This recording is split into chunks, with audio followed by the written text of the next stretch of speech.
Welcome back, everybody. Thank you so much for joining us again here in the Women in Global E-commerce event.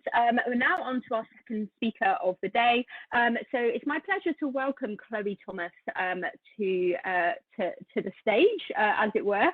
Chloë Thomas is a globally recognized e-commerce marketing problem solver. She's the author of several best-selling books. She's a keynote speaker and advisor.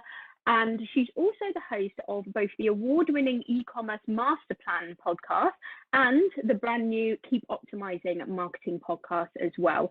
So Chloë, over to you. Lovely. Thank you for that lovely introduction, Charlie. Well, everyone, it's a pleasure to be here, and hopefully over the next 30 minutes, I can give you some really good tips and advice and ideas about growing your business overseas. And here we go. There we go. So I'm here to talk to you about finding the traffic that buys, i.e. how to grow your business overseas. And there's lots of sessions today. They're going to be covering different elements of that global expansion plan. And the one I get to focus is about, can you hear me? Because I've just been muted and unmuted and muted and muted again. So hopefully, yes, we can hear you, Chloë. You guys can hear me. Okay, cool. Right. That's good. It's all beeping. So I'm here to do the bit about getting traffic to your own website. So when you want to grow overseas and you're doing that via your own site rather than via a marketplace, I'll tell you why I'm really well positioned, I think, anyway, to help you with that in a moment or two. But first, I have created you a web page that has all the different resources I'm going to mention linked to it. And if any others come up as we go through, I'll add those straight afterwards. It's at b.link/global-women, where you can get this slide deck as well and links to all the various bits and pieces I'm talking about, 99% of which are totally free. So really easy for you to get bits that get that information. Either write it down now or I'll have it on the final slide for you as well. So as Charlie mentioned, I have been in the world of e-commerce for about 15 years now. Yep, it's over 15 years now. It's been a while. And throughout that time, I've been helping e-commerce businesses to solve their marketing problems, either as someone working client side. So I've been a head of e-commerce, I've been a marketing manager, a customer communications manager. I've done those roles. I ran a marketing agency for 10 years. And for the last few years, my primary focus has been on writing and speaking, so as I can meet and help as many of you as possible. And that I do via my books and my podcast, which you can see in front of you. So the e-commerce marketing, how to get traffic that buys to your website. You may have noticed that the title's quite similar to this presentation. So I'm going to be taking some of the lessons from that and bringing those for you today. I'm also going to be taking lessons from my guests on each of the podcasts, because both of them are interview podcasts. On Keep Optimizing, I interview marketing specialists, and on eCommerce MasterPlan, I interview a different retailer every time. And anyone who was in the last session will have seen the amazing performance by Maxwell Scott Bags, and they're one of my past interviews. So it was very cool seeing them coming up in today's setup. So all of that you can find via ecommercemasterplan.com, and I've also put it on that link I gave you on the last slide too. So I'm all about helping people solve marketing problems, and 99% of what I've done over my career has been about driving traffic to websites. I've done a little bit of marketplaces, done quite a bit of international expansion. I've worked with startups, I've worked with high street retailers creating their first online sites. So I've got quite a wide and varied levels of experience, which I'm hoping to pick from all those different bits I've done over time to give you a little bit of a recipe to help you grow your overseas sales fast in the coming months and years. Can't start a presentation about e-commerce at the moment without referencing the roller coaster of a year that we have had. The last 12 months, my oh my, it's been quite something. It was actually 12 months ago this week that I did my last face-to-face event in London, and that seems a lot longer than 12 months ago. And I'm assuming that as you're tuning into this session on how to drive the traffic to your own site, that you are familiar with running your own site and you've been doing that in the UK for some time. So you experienced the full roller coaster that was last year, the highs, the lows, the huge numbers of customers coming online. And that is something which has been a joy and a pain to many of us. It's also something which makes the allure of overseas trade, I think, ever greater, because it enables you to spread your risk more. Those risks of seeing, you know, if sales go down in your country, they may not in another country. As exchange rates change and so forth, you get greater opportunity if you're selling into different markets, which is why it's really important to, when you're going into that global piece, it offers a great opportunity, but it's an opportunity you've got to meet in the right way. As I said, I'm doing the bit about selling things via your own website, not via a marketplace, because there's pros and cons to it as a route. It's slower. That's one of the cons, because the customers aren't already there. You've got to start bringing them in, and that's what I'm going to be helping you with today.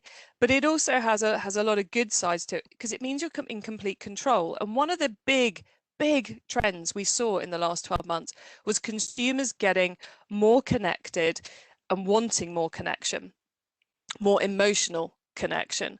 And that's something which it's an awful lot easier to do via your own site and your own marketing than it is via a marketplace. It's the bits that really have created some standout brands.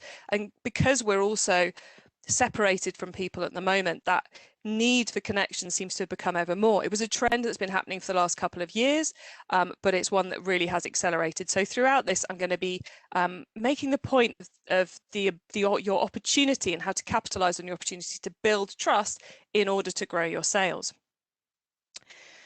So you're selling in the UK and you want to sell overseas, and you're going to do it via your own website. You've probably already realized, and there's lots on this coming up today, that we've got some slight squishing going on here. So just imagine these are 4 discrete boxes, okay? Country A, country B, country C, and country D. And the reason I'm showing you these is because when you're doing it via your own site, to be honest, when you're doing it via a marketplace as well, each country, each region, each territory has its own recipe for success. You have to work out what the tax is, what language you're going to sell in, the distribution method, the marketing, currencies and payments, and so forth, and what platform you're going to do it on too. So you come up with your perfect recipe for each of those countries. You also have to, and this is what I'm going to be talking to you mostly about today, you also have to come up with the marketing mix. If you're doing it via your own website, you are in charge of getting people there and convincing them to sell, which means you're the one who's in charge of the marketing mix for that country. So if you think of country A as being the UK, your home country, you know which marketing channels work. You know you're selling probably in English. You know what your promotional calendar looks like. You know when Mother's Day is, Father's Day, Christmas, Black Friday, etc. You've got your database sorted. You know who those customers are. You know what your budget is, your targets. You've got the personas, maybe you've got that far into working why your customers are buying from you. And you know what sort of messages work to get the sales. As soon as you start selling in another territory, even if you're selling via the same website and just doing different marketing, you're working out a whole new set of marketing rules and a whole new marketing recipe. You are essentially starting from scratch again. You can make some assumptions, you can test some things out you've worked out in the UK, but as you go into each region, you've got to recreate that marketing mix, that marketing recipe for it. What's the language? What's the promotional calendar look like? We have Mother's Day in a completely different time to most of the rest of the world. So you've got to change when you promote things, when products are going to be on sale. You may find in some other countries that your goods are seen as premium, whereas in the UK you're discounting. So you're going to have different things you're going to be doing that way as well. So there's this whole piece you need to put together. Primarily, I'm going to focus on the marketing mix, because if you're not putting your messages out via the right channels, you're not going to get anywhere. But of course, the rest of this all comes into your marketing recipe. So I'm going to be focusing on this customer journey piece. So again, here we have it for those different regions you're going for, but let's zoom in and let me explain this in a little bit more detail. So this is my customer master plan model, and this is at the heart of the book, e-commerce marketing, I mentioned at the beginning. So if you're going, when's she going to mention the book? This is the time I mention the book. This model is one I've developed to help marketers make better decisions. And it's e-commerce drilled down into 6 circles and a number of arrows. Okay, it's a pretty simple model, but it's invaluable in helping you make better decisions. And when you're creating those new recipes for each territory, you've got a lot of decisions to make. So to quickly run through this, which is probably going to make total sense to all of you because you're already running e-commerce stores, but just so you know what we're talking about here, we have across the bottom, we've got those 6 coloured circles. Each of those is a customer relationship level, and everyone in the world sits in one of those circles in relationship to your business. So on the far right-hand side, you've got your regular buyers who've bought from you multiple times. Repeat buyers have bought twice. First-time buyers bought once. Inquirers have given you their data, generally their email address. Visitors have visited your website, and then everyone else is somewhere out there in the world. May have heard of you, may not have heard of you, but they've not yet got as far as visiting you. And the customers sit in those circles until we do something to move them along, which is why our effort gets focused in stages 1, 2, 3, 4, and 5. And obviously there's things we can do across the whole of the business to help move people across. Today I'm going to focus on those marketing methods. Hopefully this is making sense so far. Then we've just got a couple of arrows which are really reminders of key things you need to remember. So the one going from bottom left to top right with CLV at the end, that stands for customer lifetime value, which is shorthand for saying the further to the right hand side someone gets, the more they are worth to you. Okay, someone who's a regular buyer is worth more to you than someone who's never visited your website. Pretty straightforward. Going from the left hand side to the right hand side downwards with the people at the end, that arrow is all about the fact you're talking to fewer people. So again, you have fewer regular buyers than there are people who've never visited your website. I think even if you're Amazon, that's probably still the case. Then across the top, we have the backwards and forwards arrow, which I call the conversation. And this is about so many different things. It's about brand consistency, messaging consistency. It's also about trust and emotion and building that relationship with the customer. And the more cohesive you can keep that across the whole customer journey, the faster you will move people from the left-hand side to the right-hand side. And that's the name of the game. How quickly can we get people from the left to the right, and how many of them can we get from the left to the right? So this starts off as being the whole business on this one diagram. But when you start expanding overseas, you need to start thinking about each of the different regions or territories you're going after as a separate one of these. And then what you use that for, to use it to go, right, where is the most opportunity for me right now in this territory? So for example, if you've been in the UK, selling in the UK for a while, and you've just had the year we've had, then probably the biggest opportunity for you right now is turning first-time buyers into repeat buyers. So you should be making sure you're actively taking steps in stage 4 rather, to improve your business, because that's where your biggest opportunity lands. Now, if as a result of all that's happened in the last 12 months and other things that are going on and you're attending this event, maybe you decide that the USA is the next big place for you, launching into the US, Stage 4, turning first-time buyers to repeat buyers, is not where you should be focusing your activity. You should be focusing on it across the first 3 stages to build up that initial selling model to get those first-time buyers to start learning about your customers. So you're going to have one of these for each business. And how, you'll notice there's not a lot of space for writing on this. So what I suggest you do is to create a diagram like this. Draw it on a piece of paper, draw it on a whiteboard on the wall. You can create electronic versions, and if you go to the link I shared earlier, which we'll have again at the end, you can download a Word doc that's got this in it for you. And what this is it's a way of identifying the gaps and reminding yourself what you're doing in each stage to actually push your customers forward. So as you start to think about how you're doing this overseas, then a great way to start is to sit down and go, right, for the UK, what am I actually doing? What am I doing in stage 1? What am I doing in stage 2? What am I doing in stage 3? What activity have I got? And often you'll find there's an empty box, and that's usually a really quick win for taking things up a level. Once you've got that UK one, you can start looking at it and going, right, what from the UK can I quickly deploy in the new regions, territories, countries that I'm targeting in order to speed up the route in there? It might not be the perfect solution. If we're talking about a UK US expansion, it might still be, you might copy your email welcome campaign, but it might still be written in UK English. It's okay for getting you started. You're going to improve it later. It may be you can kind of take from your Google Ads campaign and copy that across, or your Facebook Ads campaign and learn from that. But you'll also see things you can't take across that you need to start from scratch. So this is a really useful tool for just getting your head around how the existing marketing mix is looking for those countries and what you can quickly do and where you need to spend more time to identify new areas.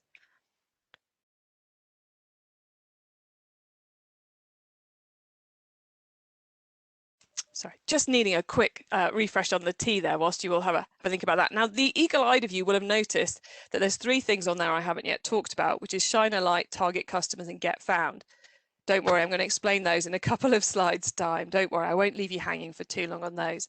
So download this or draw it out in a spreadsheet and use that as a way of thinking. Have we got all the marketing boxes ticked as we expand overseas? Because if you don't have all the parts of the puzzle lined up, you're going to find you lose customers as you go through that journey. So what I want to spend the rest of my time with you today talking about is going through some ideas for stages 1, 2, and 3 that can be used really effectively in growing overseas and growing your overseas sales. Okay, so I can give you some tips, some tactics, some case studies, some examples for stage 1, for stage 2, and for stage 3 for expanding from the UK beyond. And some of this you might start from scratch, some of this you may kind of copy and paste what you're doing in the UK for starters and then optimize it once you've got the data coming in, because as we know, none of this is static. All of this is constantly evolving. And something I will keep saying as we go through the next few slides is that when you're going for it overseas, when you're entering a new market, you have to put an awful lot more effort into building the trust elements, the social proof, the reviews, the telling people about why your business exists and who you are, because businesses frequently underestimate how much branding effort they've put in and how much branding not collateral power they've got in their home market.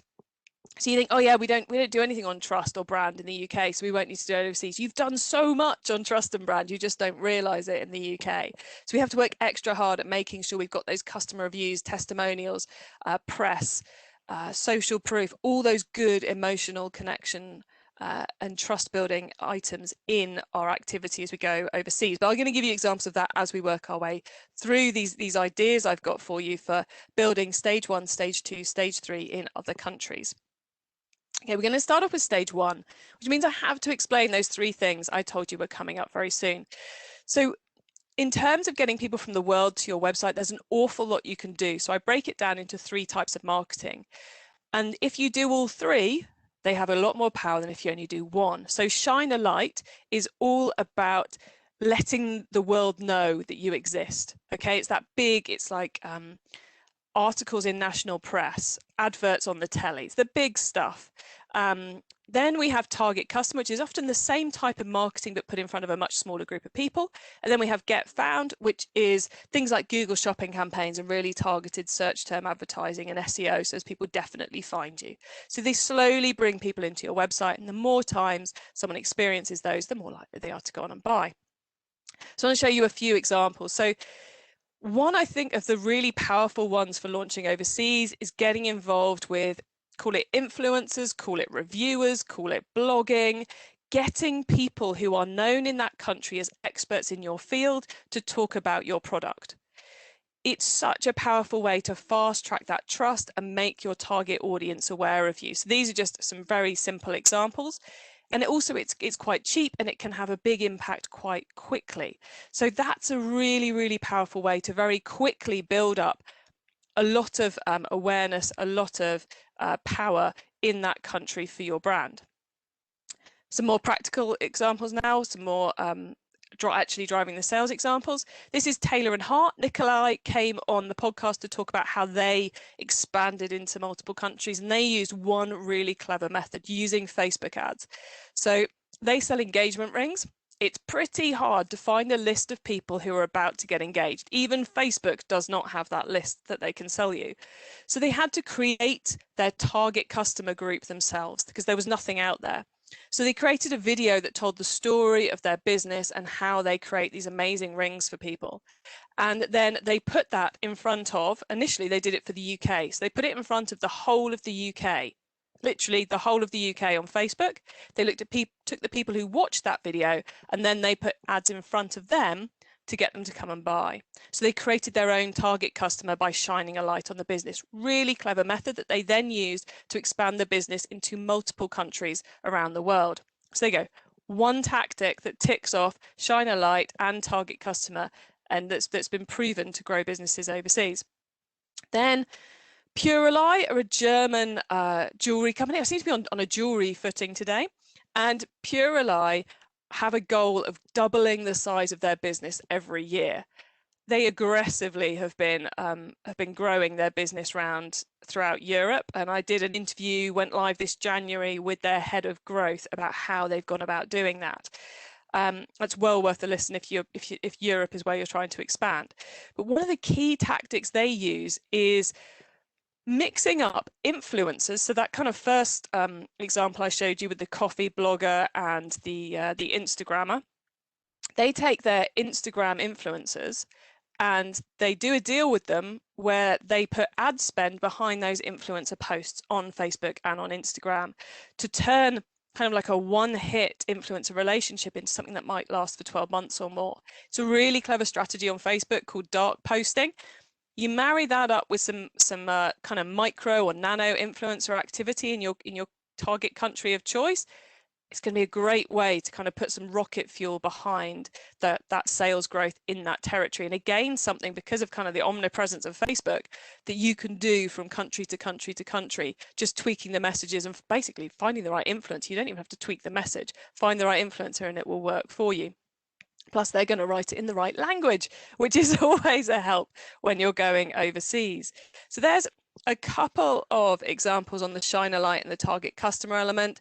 And then I couldn't not mention Google shopping campaigns, because I know a lot of retailers still aren't fully aware they've created free listings for this on the shopping tab on Google.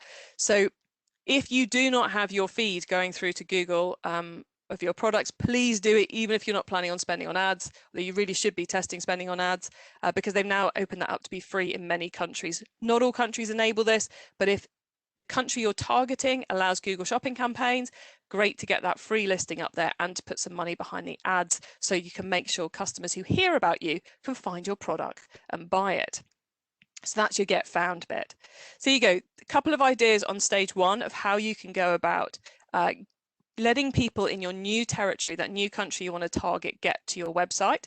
Once you've got them to your website, what are you going to do? Well, obviously we want them to buy, so we want lots of trust messages, lots of about us information, showing them best-selling products, etc. on that website. But what we also need to do to give ourselves the best chance of converting them is to also get their email address. And I'm a big fan of getting email because we own it. Okay, I have been thrown off Facebook. I got thrown off Twitter in January, still don't know why. I'm back, thankfully, and I'm back on Facebook as well. And trust me, I don't think I didn't really do anything that wrong. I don't think, like I said, I don't know what I even did on Twitter. These platforms can be taken away from you and you have very little recourse to get back on them. It's tough and you're basically sat there twiddling your thumbs until they realise that actually you're all right and they should probably let you back on again. Email, no one can kick you off your email platform. You own that data. Obviously, we have to collect it legally, but you own that data, which makes it really powerful for building up your growth in those areas. Plus, the chances are you may well already have some email data from people in those countries that you're targeting that will enable you to start with some research or start your growth. So let's talk about getting email signups. Which sign-up form works best? As you can see, different things work for different people. What you need to do is you need to test these and find the right one. And you may find that the one that works great in the UK doesn't work well overseas. You may well find overseas, because you've got to add that trust in, that you need to put more copy around it. So not just 10% discount, it's 10% discount from the UK's favourite blah or 5-star reviews or whatever it is you can do to show them they should trust you and they should give you their email address. One of the other ways I love to go about growing into a new market is to run a viral competition. So this is blue coffee box. We're a bit tight on time, so I'm not going to go into too much detail on this. We've got a blog post all about it that I've put on the resources link if you want to read up. But essentially, every month you give away your product, so you get high quality respondents, and they get more entries the more they share. So you get a cross-channel impact here. So you get the email address, and then you can get them on your various social media to really build up that awareness, because the more channels you're talking to someone via, the more likely they are to buy from you. But that can be, you know, seed it to a couple of influencers, seed it to a couple of people in that key people in that new territory, and you'll quickly start gaining new email signups that you can then follow up with. Following up, stage 3, the welcome campaign. I know a lot of people still don't have this in the UK. If you don't have it in the UK and you're expanding overseas, build the overseas one first. Like I said earlier, we have to do more to build trust in our overseas markets because we're new, they don't understand us, they don't know us. So it's really important when you get that email address, you're telling them about the business, why you started, why your products are great, how you care for the environment, who's on your team, as well as potentially giving them a discount. You've got to get those powerful messages in there, why you're great, how you're going to look after them, why they would be the perfect customer for you. Really powerful. And it gives you that chance also to learn from the customers to see what they're responding to and what they're not. And abandoned baskets, please set up an abandoned basket campaign. And for both of these, even if you know, maybe you're targeting the Netherlands and you're going to do it in, you know, you're going to do it to your English site for the time being, put the emails in their language. Even if they're coming into a website that's still in English, that will earn you more trust with them and earn you more impact. Okay, so that was my 3 stages. And then the one thought I want to leave you with is to keep optimizing. It's my personal mantra, and it is so important.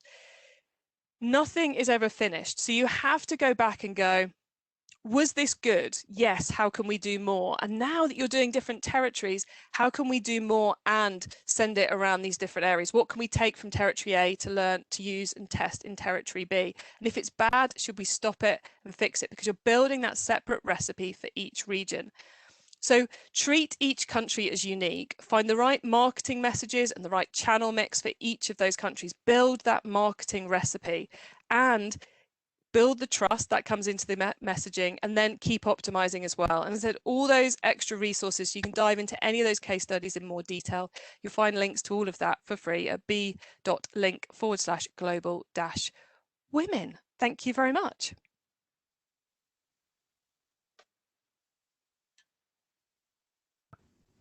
Thank you very much, Chloe. That's great. Emma, have you got any final thoughts or any questions at all? Yes. Thanks very much, Chloe. That was really informative. Just wanted to ask you if there was one idea or if there's a priority for marketing that you wanted to choose, what would be the most important single action that you would recommend, please? I think it would be to get the email signups on the website, which might sound a bit counterintuitive because it's not driving traffic to the site. But when you first start off in any territory with any business, you will find a lot of the people who come to your site fail to convert. And if you've got the email sign up, you'll capture their details so as you can market to them, learn from them and sell to them again. A good email sign up campaign, you should be getting 5 to 10, you can get, if you optimize it, 5 to 10% of sign ups of people who come to your website, and then convert up to 25% of those in the next couple of months with a good series of emails. So there's a lot of money to be made with an email campaign. And then once you start sending the traffic in, that email sign up and the follow-ups will increase the return on investment of everything else you do. So I would never launch a site without that in place. Would you recommend a frequency for the email campaigns? Because sometimes we can all be a bit overloaded by very good communicators on email. Is there an optimum number you think that a brand should maybe reach out to a potential customer? Nope, there isn't an optimal. It's all about listening to your customers, seeing how they respond to your emails and working out the right way to get those messages out to them. So depending on your product, you know, think about what you want to tell them and the best way to tell them. So it may be when they're hot and they've just signed up, you're sending them one a day for a couple of days. and then it may slow down to weekly. Certainly people doing things overseas, your list is usually quite small, so it's not often worth putting the time and effort into a broad, a big newsletter every week. But if you've got those automations in place, they'll fill things in for you. Right, that's fantastic. Okay, thanks, Chloe. Back to you, Charlie. Thanks very much, Chloe. So we're My out of pleasure. time for this session now, everybody. If you do have any questions, please contact Chloe or myself or any of my colleagues. We're going to leave this session now and join the next session. So we'll see you in the next one. Thanks, everyone.